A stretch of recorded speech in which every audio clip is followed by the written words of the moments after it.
कि जजमान ग्रह आपको नहीं बल्कि ग्रह मुझे लग गया तुम्हारी भैंस को देखकर। हमारा यह देश धर्म प्रधान देश कहलाता है। कहने भर तो धर्म प्रधान देश है, लेकिन धर्म के नाम पर हम आदमी को आदमी की तरह नहीं देखे। हम सत्य को पचा नहीं पाए, बल्कि सत्य के टुकड़े टुकड़े करके हमने हजम करने का प्रयास किया।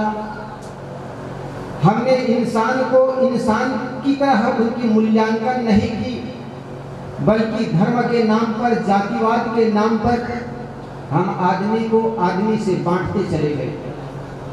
और जो आदमी को आदमी से बांटे वो धर्म कैसे? और धर्म को समझने के पहले धर्म और संप्रदाय को हमें जरूर समझना चाहिए। यूँ तो कहा गया कि हिंदू धर्म, मुस्लिम धर्म, सिख धर्म, ईसाई धर्म। हकीकत तो यह है कि ये धर्म नहीं बल्कि एक संप्रदाय है, एक रास्ता है। क्योंकि जो भी संप्रदाय होता है उस संप्रदाय को कोई निर्माता होता है, कोई निश्चित जगह पर पैदा होता है, निश्चित व्यक्ति के द्वारा पैदा किए जाते हैं और निश्चित जाति के लोग मानते हैं, उसको संप्रदाय कहते हैं। लेकिन धर्म के लिए ऐसे नहीं कह सकते। धर्म सर्वजनीन होता है, सर्वकालिक होता है, सार्वभौमिक होता है। किसी हिंदू के लिए अलग, मुस्लिम के लिए अलग, ऐसा कोई धर्म नहीं होता। जैसा हमारे सद्गुरु संतों ने कहा, दया, क्षमा, करुणा, विवेक, विचार ये धर्म है। और इससे हट करके हम संप्रदाय को धर्म कहते हैं, तब धर्म में विकृतियां आनी शुरू हो जाती हैं। और यही कारण है कि हम आदमी को भेद डालते चले गए। इंसान को इंसान की तरह देखे नहीं, बल्कि जाति पात के नाम पर आदमी का मूल्यांकन करना शुरू कर दिए। आप सब राजस्थान के रहने वाले, आप जानते हैं, मड़वाड़ में चले गए होंगे। रास्ते चलते आदमी को पूछ दिया जाता है, भैया तुम्हारे जाति कौन दूध के हो? अब आदमी को देख करके आदमी उनकी जाति पूछता है। एक व्यास गद्दी पर बैठ करके एक संत प्रवचन कर रहे थे। उस प्रवचन करते संत को देखकर एक जातिवाद का मारा, परंपरा का मारा एक आदमी आकर के पूछा, बाबा कौन जाति के हो? उस व्यास गद्दी पर बैठा हुआ संत ने सोचा, ये आदमी जातिवाद का मारा है, इनको मैं नहीं दिख रहा हूँ, मैं आदमी जैसा नहीं दिख रहा हूँ, इसलिए तो पूछ रहा है। तो उन्होंने एक गाय के तरफ इशारा करके उस संत ने कहा, ये कौन जाति के जी, तुम बताओ पहले।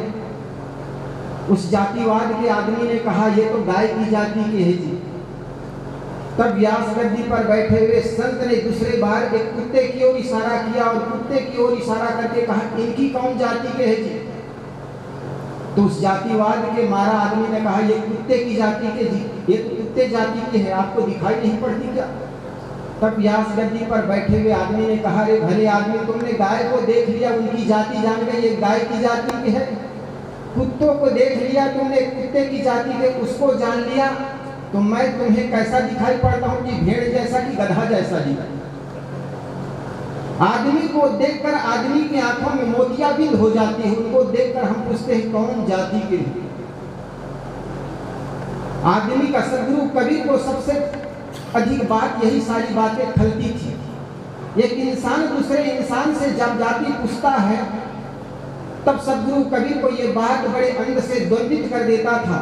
और यही कारण है कि उन्होंने सद्गुरु कबीर ने बीजक में सुंदर एक शब्द कहा, तहिया हम तुम एक लोहु, एक प्राण व्यापय मोहु, एक जली जना संसारा, कौन ज्ञान से भयो किनारा। अरे तुम कौन से ज्ञान से बड़े हो गए, जिसके चलते एक आदमी को तुमने अछूत मान लिया, छोटा मान लिया, एक आदमी को तुमने बड़ा मान लिया, अपने को बड़ा मान लिया। इस देश का बहुत बड़ा दुर्भाग्य रहा है, इस देश की वर्ण व्यवस्था, और इसी व्यवस्था में 55,000 वर्षों तक चला है। जरा सोचो, एक आदमी मोटा काम करता है, मोटा काम करने वाला आदमी को हमने छोटा मान लिया। ये कपड़े बुनने वाला बुनकर समाज कपड़ा बनाकर को तो हमको दे दिया। कपड़ा पहन करके प्रतापगढ़ के चौराहे पर चमकने वाला आदमी बड़ा हो गया, और उस कपड़े को बनाने वाला बुनकर समाज छोटा हो गया। कैसी व्यवस्था रही? एक मटका बनाने वाला कुम्हार समाज, मटका से हमने सुंदर ठंडा पानी तो पी लिया, लेकिन मटका बनाने वाला समाज को हमने कहा तुम छोटे हो गए। ये तीली के पौधों को पता लगाकर तीली से तेल निकालने वाला तेली समाज, जिस तेल को हमने पूरी पकवान बनाए, मंदिर में जाकर के सुंदर दीपक उस तेल से जलाए, पूरी पकवान बनाकर को तो हमने तेल खा लिए, पी लिए, शरीर को मर्दन किए, लेकिन उस तेल निकालने वाले समाज को कहा तुम अछूत हो गए। दो जोड़ी जूते बनाने वाले मैदान पर पड़े चमकार समाज, मैदान पर पड़े चाम को लाकर के सुंदर जूता बना करके हमें दिए। उस जूते से हमने शरीर की रक्षा की, कांटों से, कंकड़ से। उस जूते को पहन करके प्रतापगढ़ के चौराहे पर चमकने वाला आदमी अपने को बड़ा मान लिया और जूते बनाने वाले समाज को हमने छोटा कह दिया। कैसी व्यवस्था रही, जरा सोचे तो समय। हमने आज विचार करना छोड़ दिया। एक आदमी सारी संपत्ति पर, एसी पर बैठ करके सारे संपत्ति पर एकाधिकार करने वाला समाज अपने को बड़ा मान लिया।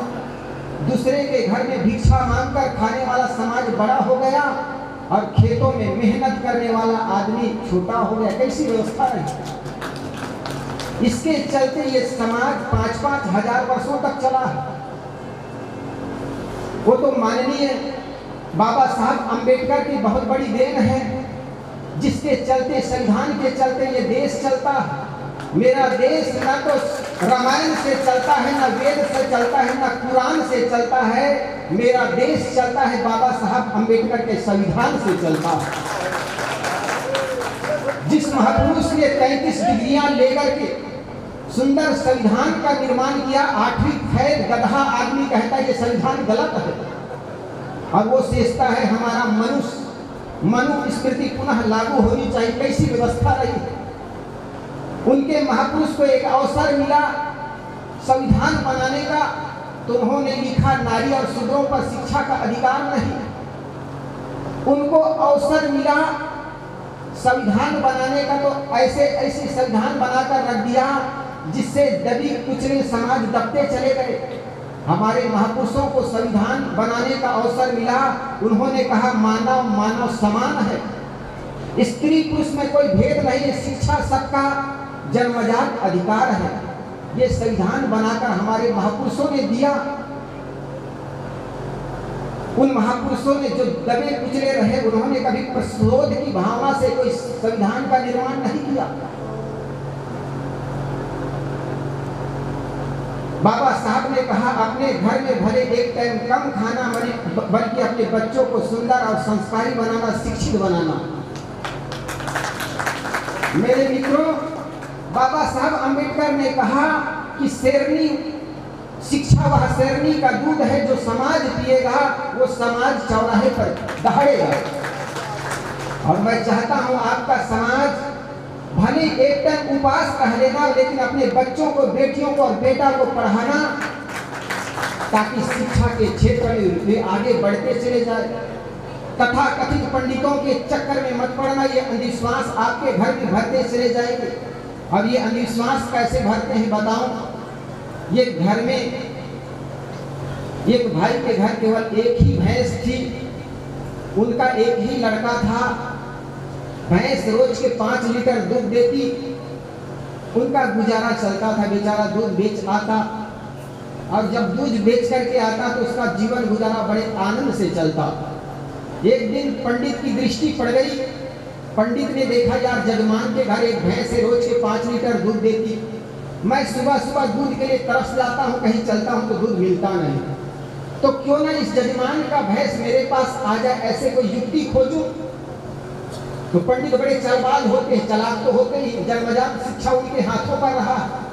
वो जो चाहे लिख दिए, जो चाहे समाज के बीच ईश्वर के नाम पर लागू करते चले गए।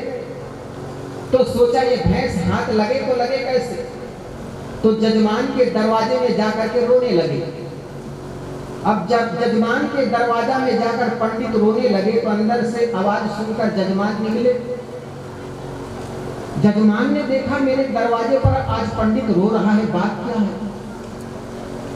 उनके मन में भी बड़ी करुणा आई, यार पंडित मेरे दरवाजे पर रो क्यों रहा है, क्या बात है। पंडित से पूछा, पंडित जी, गुरु जी, आप हमारे जजमान हैं, दरवाजे पर आज रो क्यों रहे हैं? पंडित ने कहा, जजमान क्या बताऊं, अगर ना बताऊं तो भी बात नहीं बनती, अगर बता दूं तो भी आपके घर में बड़ा आफत आने वाला है। जजमान ने कहा, पंडित आखिर बात क्या है, क्यों रो रहे हैं? पंडित ने कहा, जजमान क्या बताऊं, आपका अकेला लड़का है और उनको शनि ग्रह लग गया है। अब देखो कैसे चालबाजी उनकी।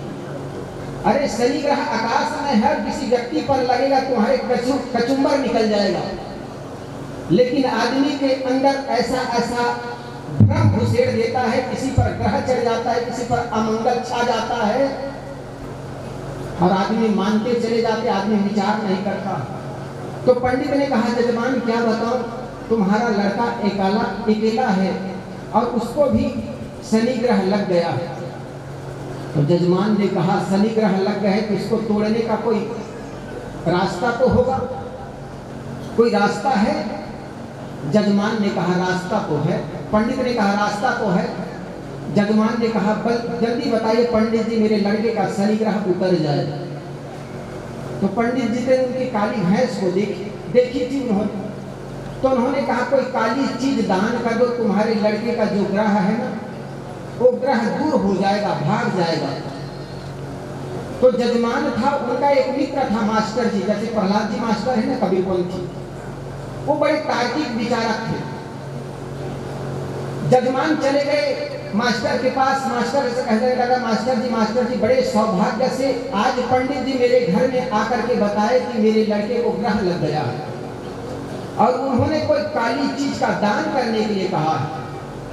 मास्टर जी बड़ा सोचे और सोच करके कहने लगा, यार उन्होंने मन में विचार किया, इनके लड़के को ग्रह लग गया है और लड़के को ग्रह लग गए तो काली चीज दान करने से इस लड़के का ग्रह उतर कैसे जाएगा? कबीरपंथी था, विचारक था। फिर सोचता है, अगर ये काम करने से मना करता हूँ और लड़का कहीं इस्तीफाक से मर ही जाए तो सारे बदली मेरे पर आ जाएगा, सारे बदनामी मुझ पर आ जाएगा। तो उन्होंने बड़े युक्ति से काम लिया, अच्छा काली चीज दान ही करनी है ना, तो बाजार में चले जाओ और कोई काला रिबन दान कर देना। वो जजमान गया, एक दुकान में काला रिबन खरीद के आया, पंडित जी के पास गया, पंडित जी लीजिए दान और काटिए ग्रह। काला रिबन को देखकर पंडित जी अपने माथा ठोकने लगा कि मैं तो सोचा था वो काली भैंस की ओर इशारा किया, ये काली दान लेकर आ गए, काला कपड़ा लेकर आ गए। उन्होंने सोचा ये पॉइंट सही जगह लगी नहीं। उन्होंने बात बनाते हुए कहा कि जजमान तुम लाए तो काली चीज दान करने के लिए, लेकिन एक पॉइंट और बढ़ गया, देर हो गई और समय जब खिसक जाता है तो बलि और बढ़ जाती है। तो ये काली चीज ये तो मुर्दा है, इसलिए दान काला हो साथ साथ जान वाला हो। ये तो कपड़ा मुर्दा लेकर आ गए हो, उनकी दृष्टि तो काली भैंस पर थी, जान वाली। तो जजमान पूरा दौड़े दौड़े मास्टर के पास गए, मास्टर जी माफ करिए, एक पॉइंट और बढ़ गए। क्या बढ़ गए? दान काली हो साथ साथ जान वाली हो। अब देखो भैंस की तरफ इशारा कर रहा है।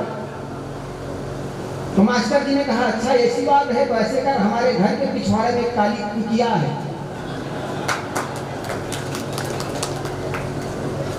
अब ये दोनों शर्त लागू होता है, दान काला भी हो और जान वाला हो, तो वो काली भी है, जान वाली भी, कुतिया को ले जाइए। वो जाकर के काली कुतिया को पकड़ करके पंडित जी के पास पहुंचे। पंडित जी लीजिए दान और काटिए ग्रह। पंडित जी ने माथा ठोक लिया, लगता है इस बार भी पॉइंट सही जगह पर पकड़ी गई। उन्होंने कहा, जजमान तुम लेट कर जाते हो जी, एक पॉइंट और बढ़ गया। सरकार क्या हुआ? कहे दान काली हो, जान वाली, साथ साथ चार पैर वाली तो है ही, लेकिन बच्चे वाले भी हो। भैंस उनके बच्चे भी आई हुई थी, वो बच्चे वाली भी हो और साथ साथ दूध वाली भी हो। अब जजमान तुरंत दौड़े दौड़े गए और मास्टर जी से कहने लगा, मास्टर जी पॉइंट और बढ़ गए। क्या हुआ? कहे दान काला हो साथ साथ जान वाला और चार पैर वाला दूध वाला, साथ में इकट्ठा कह दिया। उन्होंने कहा, यार कल एक मेरे घर के पिछवाड़े में काली कुतिया भी आई है, काली बिल्ली भी आई है। काली बिल्ली वो दूध भी दे रही है, उनके बच्चे पी रहे हैं, बच्चे भी हैं, सारे एक साथ लेकर चले जाऊंगा। पंडित जी के पास वो काली बिल्ली को लेकर पूरे बच्चे के साथ लेकर के पंडित जी के पास दौड़े दौड़े गए और पंडित जी से कहे, पंडित जी माफ करिए, ये लीजिए दान और काटिए ग्रह। पंडित जी ने जैसे काली बिल्ली को देखा, पूरा फैमिली के समेत उन्हें माथा ठोक लिया, लगता इस बार भी पॉइंट सही जगह पर नहीं बैठा।